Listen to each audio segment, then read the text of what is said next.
Hey campers, what's up? It's Yana. Welcome to day 13 of Camp NaNoWriMo July 2020, or in this case, it's more like night 13 of Camp NaNoWriMo July 2020. As you can see, it is quite late. In fact, it's past 10:30 in the evening. I'm sorry, I can't help it. I realize it's not the best time for filming, but it seems to be the best time for writing for me. Quick update on yesterday. I wrote some words.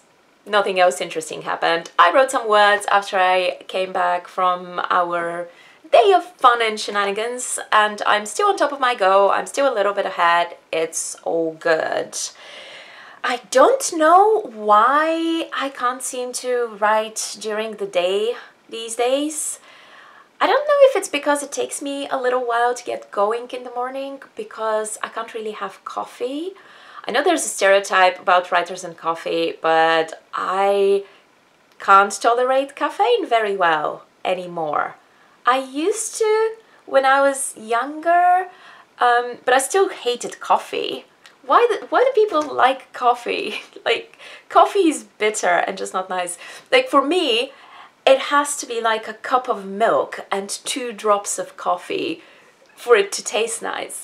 However, I used to really love energy drinks, and I used to not have a problem with them. Not the healthiest thing, but it was fine at the time. But as the years kind of, as the weird years, as the years kind of went on, I've completely lost my tolerance to caffeine. Energy drinks are still slightly better than coffee. I don't know why. It doesn't necessarily make scientific sense, but coffee makes my heart beat really fast, and it makes me so jittery that I'm bouncing off the walls and I'm talking really fast and I just don't feel good. Whereas with energy drinks, it's not quite as bad. When I have one for the first like half an hour, it's actually great. I have loads of energy, I feel very positive, I feel like I can do anything, but then after that there's a crash and I start feeling super anxious, so it's creating this anxiety that I normally don't have.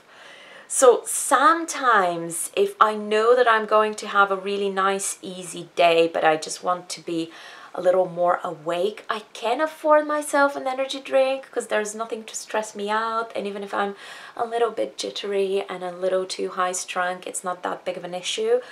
But also the effect seems to be cumulative, so if I have them for like a couple of days or 3 days in a row, then I start getting randomly anxious about weird stupid things that shouldn't stress me out. So I'm trying to avoid them at all costs, which means that there's nothing to really get me going in the morning. I don't know if that's a real reason or just an excuse, but I think the other reason I work better at night is because during the day there's almost this pressure to be productive because people usually work during the day. So it's like, oh, I should get something done before the day is over. And sometimes I do, but usually it's when the day is actually over that for some reason the pressure is gone and I can work a lot better. I know that nobody's expecting anything of me. It's kind of this, I'm in my own little dark little world, and it's easier to work. Well, regardless of the reason, this is when we're working, just right now at 11:15. I'm gonna have to hurry up because otherwise I'm not gonna get anything done on time to actually update my progress on the Camp NaNoWriMo website. Anyway, the scene that I'm going to work on today is actually the one that I started yesterday, and it's a really atmospheric scene. So I kind of want to be careful about it because I realized yesterday that I was slightly messing it up. Now, here's the situation. My characters have been thrown into this really dangerous place. It's a fascinating place, but it's really dangerous. So straight off the bat, they're running for their lives. They're just trying to survive. It's one thing after the other, and it's just this shock because they didn't expect to find themselves there or in this situation. So it's been just a lot of stress on them, and this is the first time when they have this quiet moment and they suddenly come upon this really breathtaking, fascinating sight. So they can now finally process the fact that the place that they're in is actually really beautiful and incredibly interesting, and they can start paying attention to all of these strange but wonderful things around them. So it's kind of an important scene. I want to get it right. But yesterday, what I was doing is I was trying to create an atmosphere. I was describing things, but I was staying too much into my character's head.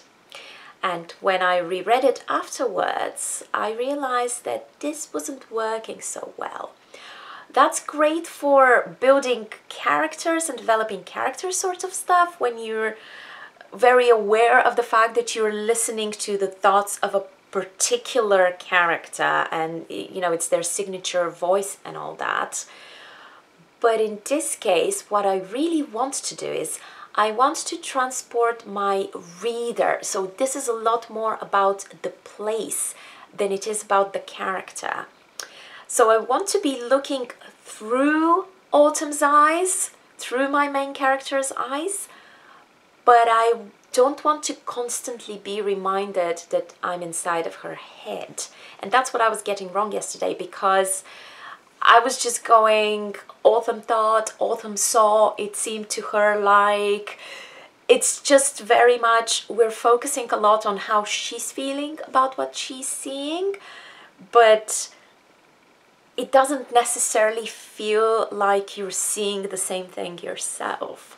So what I'm going to try to do today with the second half of the scene is, we're still looking through her eyes. I'm not changing point of view or anything like that, but I'm just gonna try to have the description there and a lot of show don't tell and visual storytelling and auditory storytelling and all of that without letting her intrude on it too much. I want her to take a step back.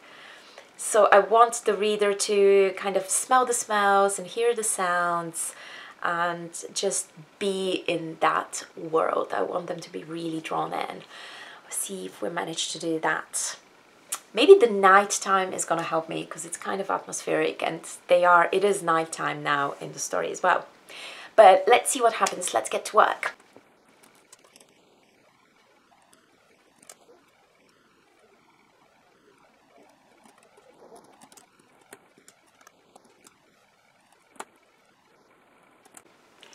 Oh my god, you guys, we're done! 645 words on the dot, which is what my daily goal was supposed to be in order to get 20,000 words in 31 days. I've been writing more than that on most days, but it's still kind of funny because I nailed it like exactly to the word and I wasn't like aiming for that. But wow, I'd forgotten how much I enjoy writing description and just nature and atmosphere, because it's been kind of a long time since I've had the opportunity to write something like this. Even with my other novel before I started camp, it's been mostly plot, characters, dialogue, get the story, get the mystery, connect all the plot lines and that sort of thing. And this is like just a chunk of just nature and like more, I don't want to say flowery language because I'm not too flowery even in my descriptions, but just a slightly more poetic, slightly more This is about the language you use and the emotions that the words evoke and the images that the words evoke, sort of thing. And yeah, I'd forgotten how much I really love that. So, happy with progress today. Time to update the Camp NaNoWriMo website and then potentially try to get to bed and fail and watch things until much later. And then I wonder why I don't get up in the morning. I've been trying to get to bed on time. It just doesn't work. It doesn't work. Anyway, thanks guys very much for watching. Please let me know how you deal with drawing your character, not your character's already there, drawing your reader into the story. Do you enjoy writing description? I know that some writers love it, but some writers really hate it. They prefer like action and dialogue. Do you find it easy? Do you find it difficult?